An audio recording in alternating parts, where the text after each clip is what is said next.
You're listening to Spark TV, where we bring you daily interviews with real women in business at all stages. I'm your host, Ariella Lew, and I am so grateful to have you here.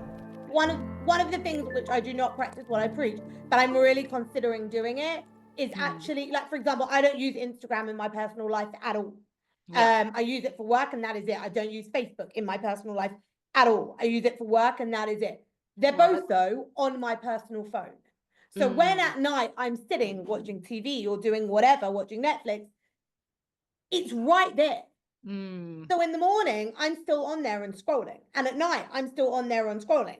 Yes. Which means, as you said before, it's downtime. There's not really. No, it's not downtime at all. Our downtime has been replaced. You might be sitting on the couch, but your brain is still in overload mode. Yeah. It's such an interesting point too. So I actually had my first reel go viral. So Well done. I've been in bloody social media for a decade. Yeah. And I was sitting at a bar, funnily enough, and I just posted I know.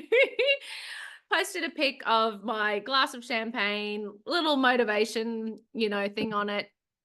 760,000 views and counting. And can I tell you something interesting? Do you think I've got any more customers? No. So, and I think fun because I just did it because I was sitting there, I was waiting for my husband's plane to land. So it wasn't a lot of time, but you think about how much time you put into this stuff. And it's like, you know what, if it's not actually driving results, why are you doing it? Yeah. And I think that's why are you doing it? Is it actually necessary? Does it work? Should you be reducing or changing what you do? Or to our point, like going, that's enough. Now it's time to look after me as a business owner and a human being. Yeah.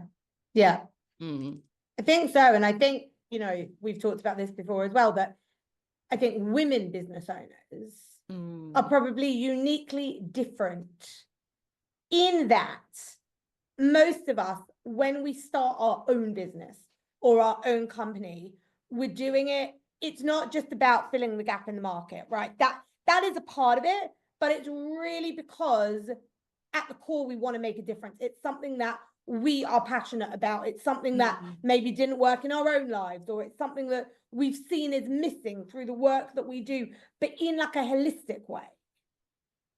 And I think that sometimes, and in doing that, it means I think as female owners, we put way more of ourselves into our businesses. I'm not talking about if you're a CEO for someone else, but if it's actually yours and you've built it from the ground up, it's you. It's literally the essence of who you are.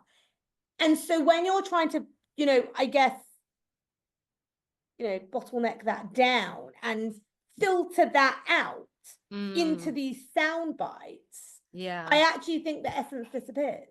Yeah. And it becomes, you almost grow to resent it as well, because what you loved doing and the impact you loved having is now becoming a chore because it's got to go viral, or it's got to, to your point, it's got to be a 7-second soundbite, and I've got to, put makeup on and I've got to get the right pose, or, the sun's in the way, whatever it is.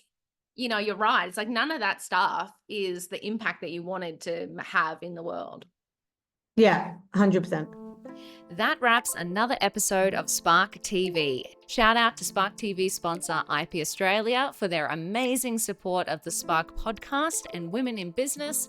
And if no one tells you today, you've got this.